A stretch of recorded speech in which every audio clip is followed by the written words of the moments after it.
It was the middle of winter. Snow fell quietly, layer after layer, covering the world in silence. Inside the castle, a queen sat beside a window, framed in black ebony wood. She was sewing, slowly, carefully. Then the needle slipped. It pierced her finger. 3 drops of blood fell onto the snow outside the window. The queen stopped. She looked at what lay before her. White snow beneath the window, bright red blood upon it, and the deep black of the ebony frame. And then she said softly, I wish I had a child with skin as white as snow, lips as red as blood, and hair as black as ebony. And the wish came true. A daughter was born, just as the queen had imagined. She was named Snow White. But happiness did not last. Not long after giving birth, the queen fell ill. Her strength faded. Her breath grew quiet. And one day, she was gone. Snow White was left without a mother before she could remember her face. After a time, the king married again. His new wife was beautiful, but beauty was not enough for her. She wanted more. She wanted to be the most beautiful of all. In her chambers stood a magic mirror, a mirror that always told the truth. Every day she stood before it and asked, Mirror, mirror on the wall, who is the fairest of them all? And the mirror replied, You, my queen, are the fairest of all. That answer satisfied her for a time. As years passed, Snow White grew. She became more beautiful with each passing day. Her beauty was quiet, natural, unnoticed by herself.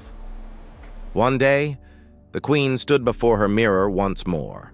She asked the question again. But this time, the mirror answered differently. You are fair, my queen, but Snow White is 1,000 times fairer. The queen was startled.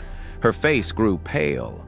From that moment on, whenever she looked at Snow White, she felt hatred rise within her. She could not bear it.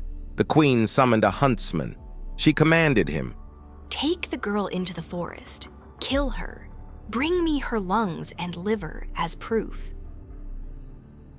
The huntsman led Snow White into the woods. The forest grew darker with every step. At last, he stopped. He raised his knife. But when Snow White saw what he intended, she cried. She begged for her life. The huntsman's heart was moved. He turned away. He said, Run. Run far away. Never come back.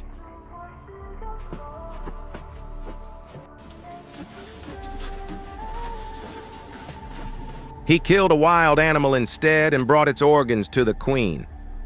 The queen believed Snow White was dead.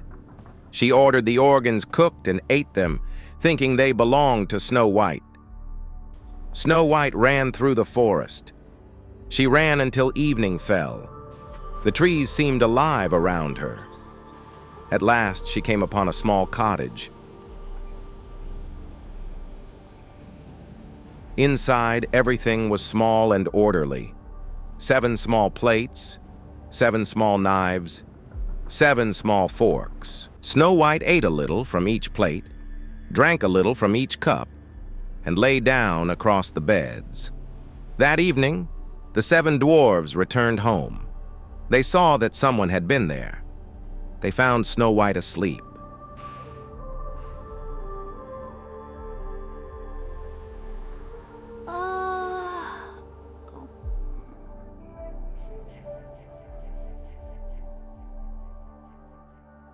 Hey, easy. You're safe here.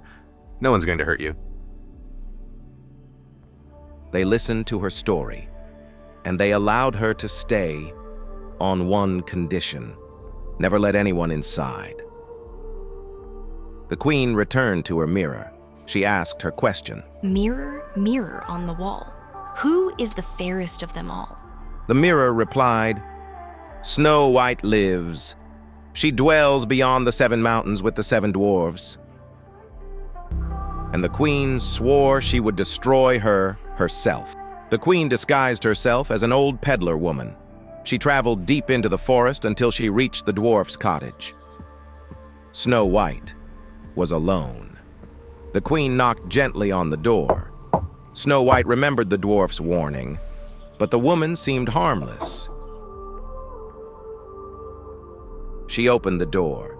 The old woman offered her beautiful bodice laces. She tied them tighter and tighter.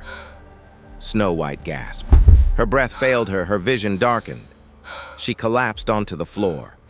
When the dwarfs returned, they loosened the laces. She opened her eyes and lived. The queen returned to her mirror. Once more, it spoke the truth. Snow White still lived. Once more, the queen returned, this time with a poisoned comb.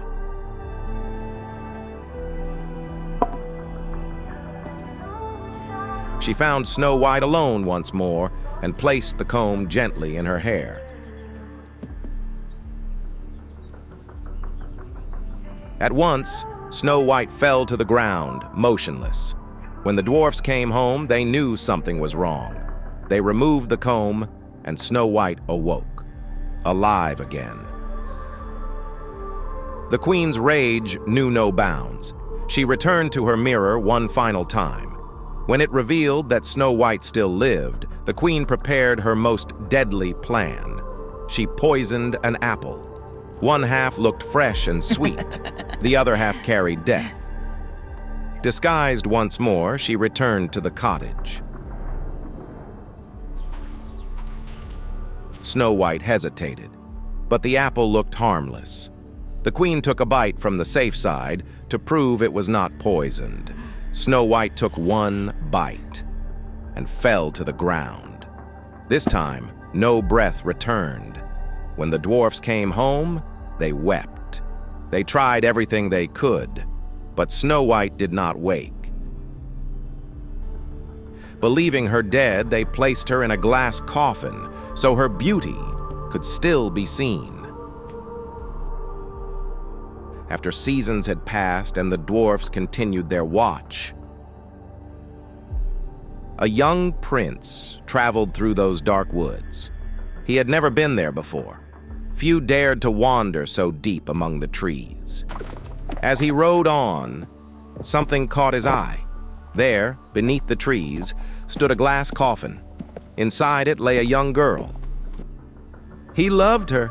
He ordered the coffin carried away.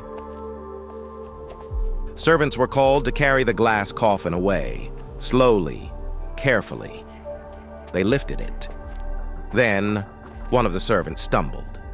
The coffin tilted, and the piece of poisoned apple lodged in the girl's throat was shaken loose.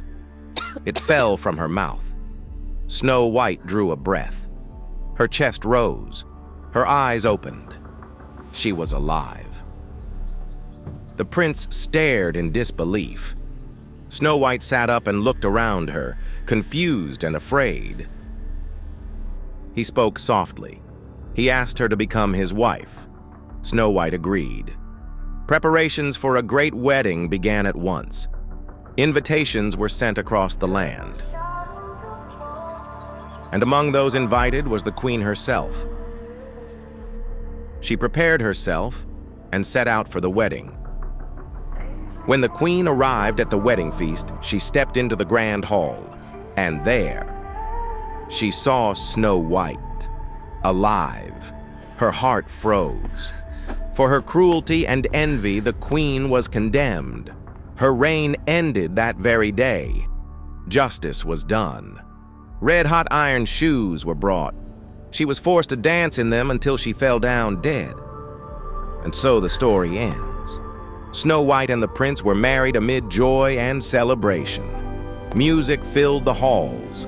Light returned to the kingdom. And so Snow White lived happily ever after.